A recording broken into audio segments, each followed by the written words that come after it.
কিছু কিছু মানুষ ভাইয়া এমন আচরণ আর এমন বিহেভ করে যে তাদের কথা শুনে বুকটা ফাইটা যায়। কারণ ছোট থেকে ভাইয়া অনেক কষ্ট করতে করতে বড় হয়েছি, ভাবছি যে যদি ঢাকাতে আসি তাহলে হয়তো একটু শান্তিতে থাকতে পারবো, কিন্তু ঢাকাতে এসেও যদি সেম সেম কষ্ট আর সেম দুঃখটাই থাকে তাহলে ঢাকা এসে কোনো লাভ আছে কোন? শান্তির জন্যই আসছি না।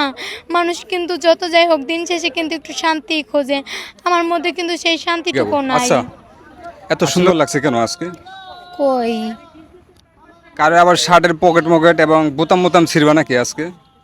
না ভাইয়া, ভুল তো মানুষের জীবনে একবার হয় না। হ্যাঁ। একবার যেহেতু ভুল করছি এটার মাসুল প্রত্যেকটা দিন নিতে হইতেছে। একবার যেহেতু ভুল করছি দ্বিতীয়বার তো আর এরকম ভুল করব না।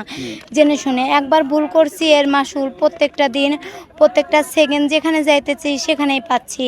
যে ভুলটা একবার হয়েছে জানা শোনার পর ওই ভুল কেন দ্বিতীয়বার আবার করতে যাব? আমি তো মানুষ, একটা পশুর মাথায় তো বুদ্ধি থাকে না, আমি তো সে জায়গা মানুষ, আমার মাথায় কেন থাকবে না বুদ্ধি যতটুকু আছে। আচ্ছা, ওই দিন ঘটনা কি হয়েছিল? এরকম একটা ছেলেরে তুমি টান দিয়ে যেভাবে তার কলার এবং বোতাম ছিঁড়লে, কি হয়েছিল? থাক ভাইয়া, ওটা আর বলতে চাচ্ছি না। আচ্ছা, তাহলে ওটা আমরা শুনতে চাচ্ছি না। আচ্ছা, বর্তমানে তুমি কি করো? আমি ফুল বিক্রি করি ভাইয়া, তোমার দেশে বাড়ি কোন জায়গায়? পাবনাতে। পাবনা থেকে তুমি জিয়াউদ্দান আসলে কিভাবে? ওই যে ঘরে সৎ মা আছে, সৎ ভাবি আছে, ফ্যামিলির অত্যাচার সহ্য করতে পারতেছিলাম না তখন। আমার সৎ মা আমাকে বাসা থেকে বের করে দিয়েছিল, তারপর ঢাকাতে এসে কোনো রকমে জিয়াউদ্দানের সন্ধানটা পাইছি। তারপরে জিয়াউদ্দান এসে ভাবছি যে জিয়াউদ্দান যদি হয়তো ফুল বিক্রি করে তাহলে হয়তো নিজে চলতে পারবো, করতে পারবো। এখন মাশাআল্লাহ অনেক ভালো আছি। জিয়াউদ্দান ফুল বিক্রি করে আগে আমার প্রতিদিন 200 টাকা লাভ থাকতো, আর 200 টাকা চালান থেকে 200-300 টাকা লাভ হইতো।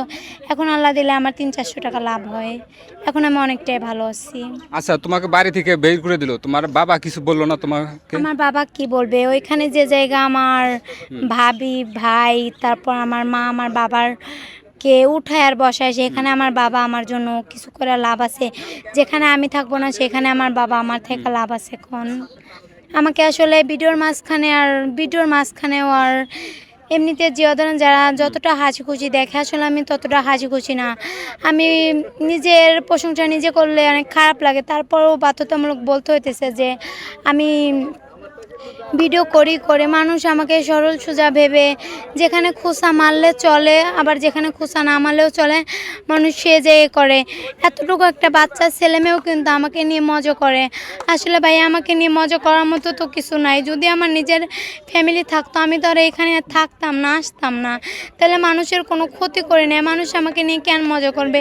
কিছু কিছু মানুষ ভাইয়া এমন আচরণ আর